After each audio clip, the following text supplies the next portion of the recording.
Hey everyone, thanks for joining us on Chicago Tonight. I'm Paris Schutz. Brandis Friedman has the evening off. Here's what we're looking at.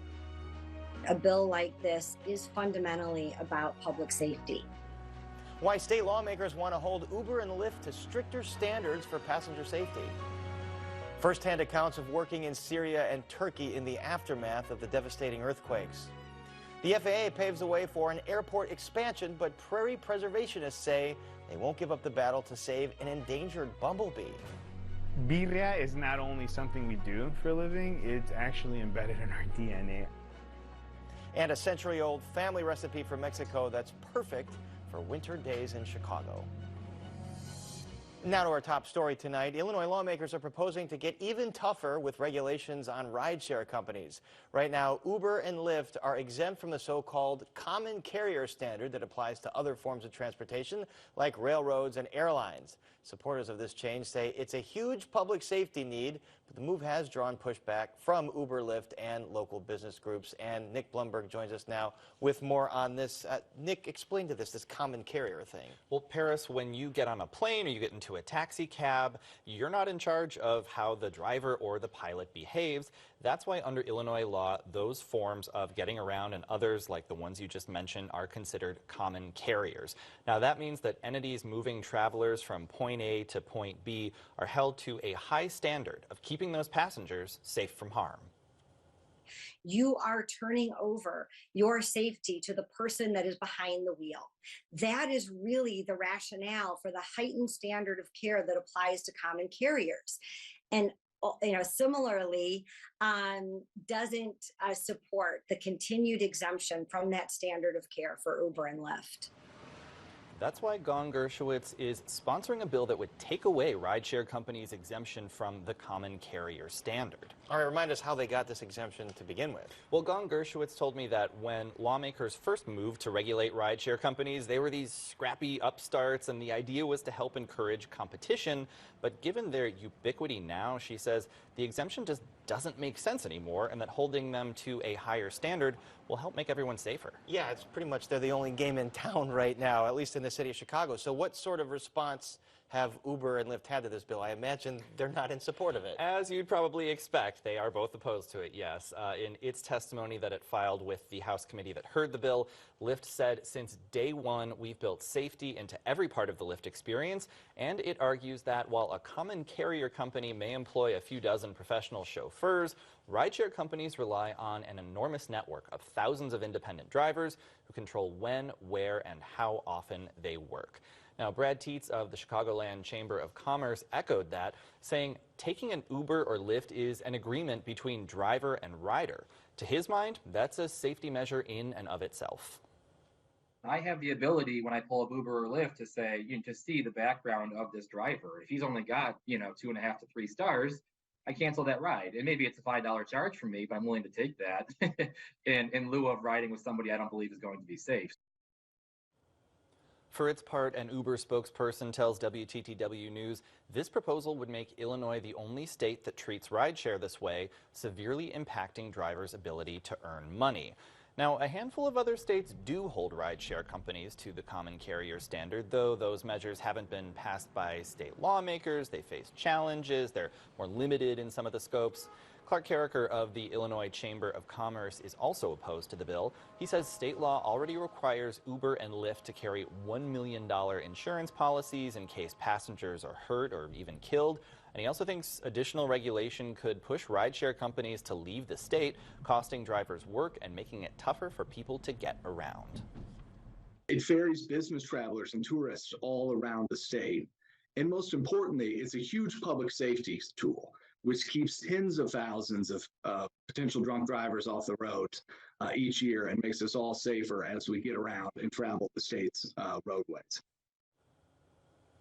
But Gong Gershowitz says that's not the only safety consideration, with drivers having been accused of physically and sexually assaulting passengers. And she argues the companies are doing just fine in places where they face tighter restrictions. We simply cannot continue to exempt Uber and Lyft from the same standards of care that would apply to any other taxi, train, common carrier. One of my colleagues pointed out that a Ferris wheel is a common carrier in Illinois. Uber and Lyft are common carriers and should be treated as such. The bill has passed the House Judiciary Civil Committee. Dawn Gershowitz told me she's looking forward to taking it to the House floor for debate. And Paris, I can imagine there will be plenty of it. I'm sure the rideshare companies will send their representatives, and it will be a very robust debate. All right, Nick, very interesting. Thanks very much. Thank you. And now more of today's top stories. The state Supreme Court is expediting a hearing on a legal challenge to Illinois' new ban on so-called assault weapons. The High Court says it'll hear oral arguments on the case in May. The state quickly appealed after a downstate judge ruled in favor of dozens of plaintiffs who argued the ban violated Illinois law. It's one of the many lawsuits against the ban working their way through state and federal court. The ultimate judgment on the law will likely come from the U.S. Supreme Court. The world premiere NASCAR race around Grant Park is leaving a sour taste in some mouths. The plan calls for the race and surrounding events to be held July 4th weekend. That's one of the weekends Taste of Chicago is traditionally supposed to be held. Downtown Alderman Brendan Riley is blasting the move, saying the mayor's office quietly and without input decided to move the Taste to Polk Brothers Park just west of Navy Pier. City Council Cultural Affairs Committee Chair Alderman Nick Spizzato put the brakes on the special events ordinance authorizing the Taste. Riley says the pier should ultimately reject the move. And the pier is run by a nonprofit public-private entity. It has not yet approved any of this. Another day, another set of endorsements in the runoff race for Chicago mayor. Cook County Board President Toni Preckwinkle throws her support behind her colleague, Brandon Johnson. Meanwhile, Paul Vallis got the endorsement of Dr. Joyce Kenner, the longtime principal at Whitney Young Magnet High School. Johnson and Vallis will appear in their first runoff debate tomorrow evening, moderated by Mary Ann Ahern at NBC5. Up next, local doctors who have just returned from earthquake-ravaged Turkey and Syria share their experiences treating patients. That's right after this. Chicago Tonight is made possible in part by Alexandra and John Nichols, the Jim and Kay Mabey family, the Polk Brothers Foundation, and the support of these donors.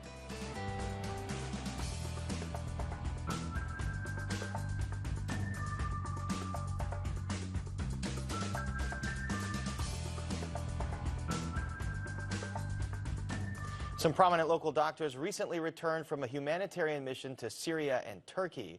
More than 50,000 people are dead after two major earthquakes rocked areas of both countries last month. Millions were injured or left homeless. Those who have a home are afraid of sleeping indoors, fearing more tremors. And joining us to share their experiences are Dr. Zahir Salul, president and co-founder of Med Global, associate professor at UIC, and pulmonary and critical care specialist at Advocate Christ Medical Center and St. Anthony Hospitals. Dr. Imran Akbar, anesthesiologist at Advocate Christ Medical Center, and Dr. Thayer Ahmad, Global Health Director and Assistant Residency Program Director at Advocate Christ Medical Center. Gentlemen, welcome all of you to Chicago Night. You were just back from this journey Thursday and Friday of last week. Dr. Salul, 7.8 magnitude earthquake, 50,000 and counting reported dead. Translate this to viewers to what you witnessed on the ground. So sometimes you look at these numbers and you know, it's a large-scale earthquake. 23 million people were impacted in Turkey and Syria. But unless you go there and zoom in and you see the destruction in cities like Kahraman Mar'ish and Nurdag in Turkey and Harim and Jandaris in Syria, you cannot imagine the scale of the earthquake. We've seen families who were devastated. One of the stories, painful stories that stuck in our mind is this boy. His name was Hassan. He's 4 years old. He was pulled from under the rubble after 44 hours of ordeal. He lost all of his family except for his dad, and he lost also part of his leg because of the crush injury. I read about that. He was under rubble for 44 hours, and you were able to operate on him and basically save his life. Yes, we had an orthopedic surgeon, and actually Dr. Imran did the anesthesia. Yeah, what happened is part of his foot had become crushed by some rubble that had fallen on it. And so when we recovered him, there was no blood supply to his foot. It was completely vascularly compromised, and had become black and gangrenous. And the only thing we could do at this point was to actually amputate his foot. And it was absolutely heartbreaking. It's a 4-year-old child. You know, I have children. We all have children. To see that, see how his life is going to be affected from here on out. not just from the actual trauma of losing his foot, but losing his family, his place of living, and so forth, and the trauma that his family would have to deal with. And viewers just have to imagine that happening on a scope of thousands and thousands of people experiencing this right now. Dr. Ahmed, according to Reuters, the death toll is surpassed 50,000. Turkey has seen the brunt of that. Give us a scope of the humanitarian and health crisis that this has set off in both countries. Well, as you can imagine, especially in Syria, the health sector already was suffering because what you're looking at is you're looking at a region that's cut off from the rest of the world. There's a small strip of land that connects them to the outside world, being Turkey. Now, when you have an earthquake of this magnitude and this many people have been devastated by it, the burden on the healthcare system is going to be one that is not going to be able to respond. And so I think what we saw were people who were looking for help, who needed help, and help wasn't getting to them, and it wasn't getting to them in time. Dr. Salul, Americans know that the politics of the region are fraught. Syria it does not have a good relationship with the United States. How are you able to navigate that, to get into Syria, to be able to treat all these people? I mean, this part of Syria, northwest of Syria, a province called Idlib, has 4.2 million people. Half of them are displaced from other parts of Syria, Homs, Aleppo, and Damascus. And they were at war with the rest of Syria by the Assad regime. Assad regime and Russia have been bombing them nonstop for the past 12 years. This is the same area that witnessed barrel bombing, chemical weapons attack, COVID pandemic. There was a cholera outbreak before this earthquake, and now this earthquake. The only access to this area is from Turkey. So we are able to work with the Turkish government to let us get into this part of Syria through one of the border crossing, Bab al-Salama. And from there we went from city to city to provide training to the doctors there on portable ultrasound. This is a device that they can use to manage their patients who have trauma. And also we had a group of 3 psychiatrists who did training on mental health support, re-traumatization, and how to develop skills on psychiatric recovery. Just an unfathomable series of events over the last 12 years that the folks in Syria and that part of Turkey have faced. Dr. Akbar, what about the folks that are alive, 50,000 plus dead, but millions and millions alive in impact? How are the sanitary conditions, the housing conditions at this point? Well, obviously, you now have an enormous number of people that are displaced, that have no place to live. And I think one of the biggest challenges in both countries is finding housing for these people. Right now, a lot of these people are staying temporarily in tents. You know, and then the issue of sanitation, safety, you know, diseases, all becomes, you know, it becomes problematic. So it's absolutely an issue, and I think the international community is slowly recognizing that. It's a larger issue in Syria, I would say, than in Turkey. A lot of aid has come to Turkey, just given the isolation of Syria, particularly that part of Syria, and the only ability to access is through Turkey. That area has been really hard hit with the lack of these supplies. And I think the UN had set a goal of raising at least $1 billion here for relief.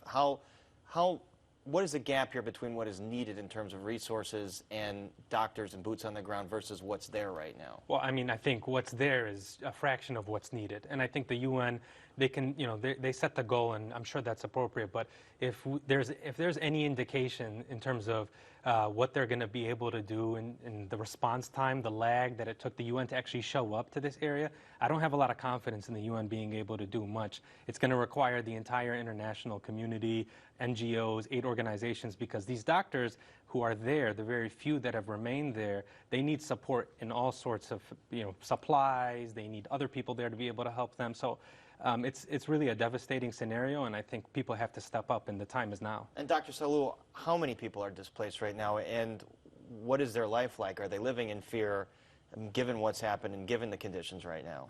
Because of the earthquake, there is about 300,000 people who are now newly displaced due to the earthquake. This area in Syria had about 2.5 million people who were displaced from before because of the war. Many of them have been displaced 4 and 5 times, and you have now additional displacement, and they live in very poor conditions. We went to some of these temporary camps, and you know, imagine you have 4 families living in a tent. Some of the families are looking for a tent, and they cannot find a tent even. So this is a huge problem, shelter and rebuilding of what destroyed in Syria, despite of being this open air prison, and that requires a lot of attention from the international community. Band-aids will not help here. We need permanent solutions for this displacement. 1.5 million live in camps in Syria, in this part of Syria, and also long-term solution for the political problem that led to this war in Syria and the division of Syria to 4 parts. You mentioned that I mean, it's a barbaric civil war at the hands of Bashar al-Assad. And as I understand, some of the Syrian and Turkish governments are blocking some relief because of the politics. Is that correct? I mean, there's only 3 border crossings that now allowed to get the humanitarian aid into Syria. 2 of them will be blocked by the Assad regime after 2 months from now. And this is inhumane. And I cannot imagine any government, responsible government, that will prevent baby milk from getting into the population that they are bombing. And this is what's happening in Syria for the past 12 years. So the politics here could even further complicate what's already a humanitarian crisis. Dr. Akbar, if people watching right now, they want to help, what would you say to them? Well, I think the organization that we're with, Med Global, has done a phenomenal job in reaching out to the folks in Turkey and particularly in Syria, because such a inaccessible place. I would say they could support Med Global financially or in any other way possible. There's several other organizations that are doing humanitarian and medical work. I think that can definitely go out to them. I think political awareness of the situation will also help. And Med Global, I mean, it's an organization that's not just in Syria, but it's been in a lot of crisis zones in the last several years. That give us a sense of the scope of the work that the group is doing. What I think is incredible about the organization, it goes to places that people aren't normally going to because of the situations that are arising in them. The Ukraine, the Gaza Strip, they dealt with the migrant crisis in Venezuela as well. And so I think the organization, the goals of it are basically, how can we support the people on the ground in a way that after we leave these areas, that they were going to be able to support themselves, that they can depend on themselves. And that's all these people are asking for too. They want to be reliant on themselves. They're not looking for handouts. They're not looking for charity. And I think Med Global is trying to at least promote that sort of resiliency within the local population. And do you all plan on returning at some point? Absolutely. In the near future? Absolutely. We'll have to follow that. All right. Our thanks to Dr. Zahir Zalul, Imran Akbar, and Dr. Thayer Ahmed. Dr. Imran Akbar and Dr. Thayer Ahmed, thank you all for being here with us. Thank you for having us. Following us. Appreciate it. And up next, Prairie advocates are putting up a fight against plans for an airport expansion in Rockford, so please stay with us.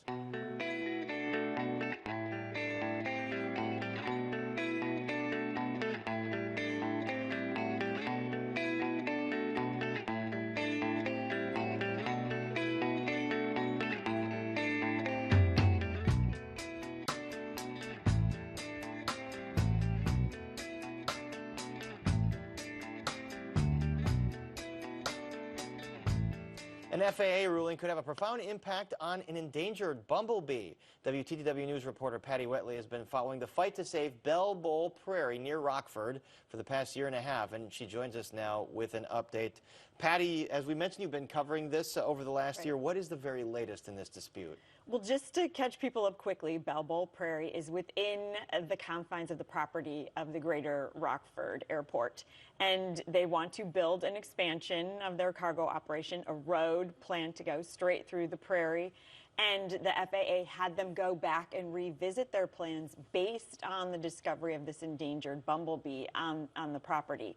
They went back, reevaluated their plan, are going with an alternate plan for where the roadway goes through now. Less prairie going to be bulldozed, but the FAA gave them the okay to go ahead with this alternate. So and it is going to take out some of the prairie. Clearly the FAA concerned about all flying objects like bees. So what's this going to do to the bees then? Well, it knocks out a fair amount of habitat where the bee can nest. So they're not going to be able to do any operations within the prairie, any construction after March 15th, which is why there's kind of a rush on right now. If they are going to start clearing through the prairie for this roadway, it needs to be done before the 15th. And the suspicion is that it could happen as soon as Thursday, which is why opponents have filed a stay with the court system. They'll be rallying on Wednesday to try and get this stopped. So just to be clear, per the FAA ruling, if they don't start this and pave this by the 15th, they can't do it then? They can dig it up as of through the 15th. Then they would have to wait until October 15th. And by that point, people who want to save the prairie are hoping they can put enough pressure on Governor J.B. Pritzker to get this roadway moved to an alternate that goes around the prairie altogether. So some of the folks that we see demonstrating here, there is still a chance they can stop this entire project. They're waiting to hear from the courts tomorrow whether a stay will be in place. So there are still some more judicial options but that could be the end of the line. All right, quite a buzz out there, Patty. Sorry, didn't mean to go there. Appreciate it very much. Thanks, Paris. And you can read Patty's full story on our website. It's all at WTTW.com/news. Up next, cooking up a century-old family recipe right after a look at the weather.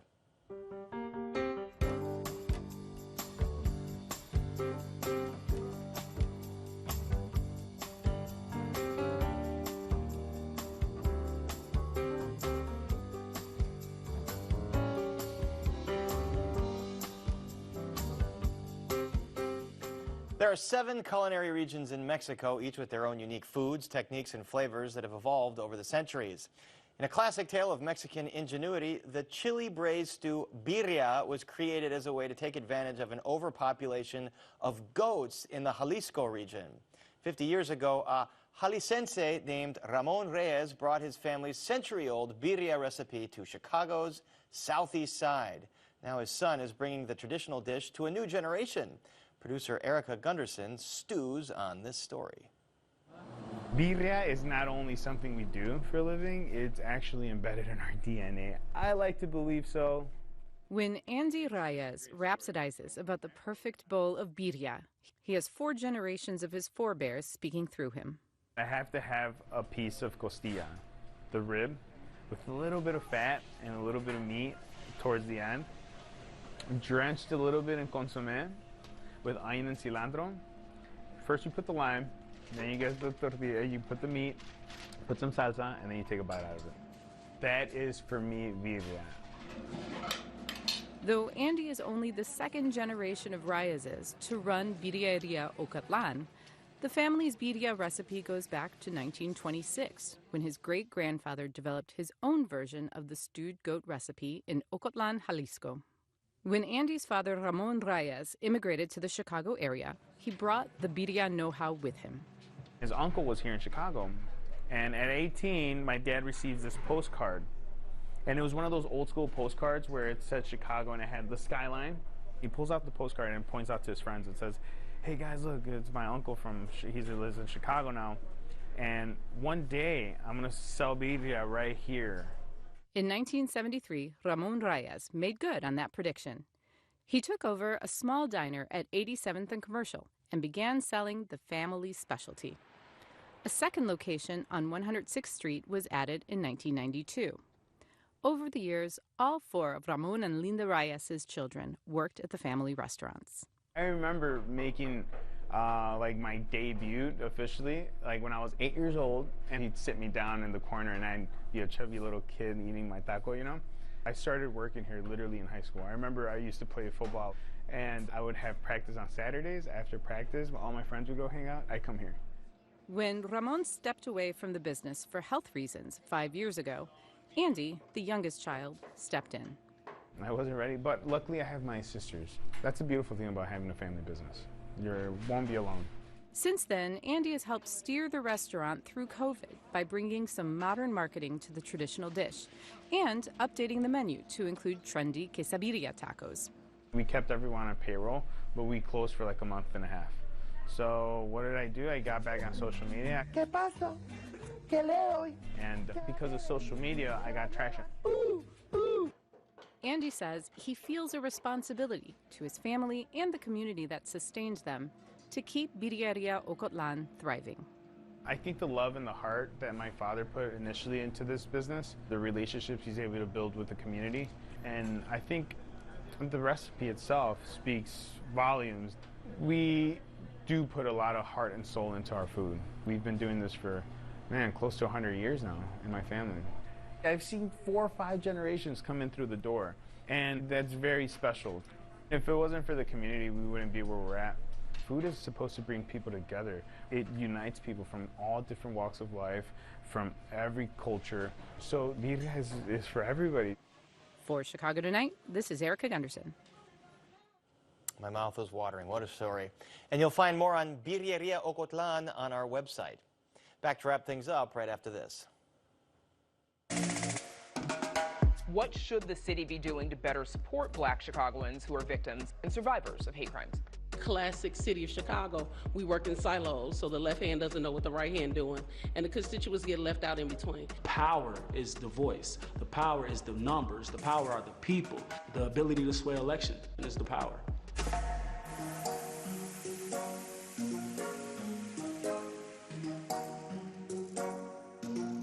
That is our show for this Tuesday night. Please join us tomorrow night live at 10. Candidates for Mayor Brandon Johnson and Paul Vallis in their first runoff debate. Our Spotlight Politics team shares the highlights. And mosaics created out of some unexpected household items. Now, for all of us here at Chicago Tonight, I'm Paris Schutz. I thank you for watching. Stay healthy and safe, and have a great evening.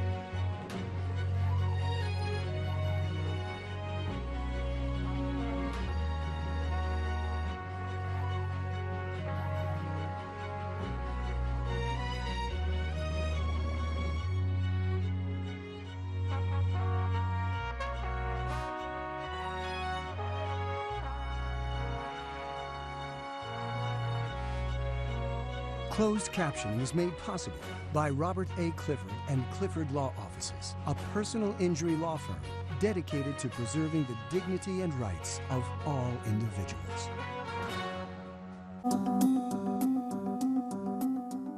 Midsummer Murders is one of the most popular crime dramas of all time. A world full of extraordinary characters. And it's celebrating 25 magical years. It's a light-hearted show. We kill people with cheese, death by chocolate. Go behind the scenes to discover why we still can't get enough. What's not to like about Midsummer, as long as you survive it, really? Midsummer Murders, 25 years of mayhem. Saturday at 7 on WTTW. Too often, young women are thought to be strangers to their own minds. It is left to fathers or uncles to choose the path their lives should take, as if we require saving from ourselves. If you've taught me anything, Miss Hayward, it's that a young woman has a right to choose her own destiny. It is my honor to welcome you to Sanderson. Miss Hayward is to be married in a few short weeks. But she's not married.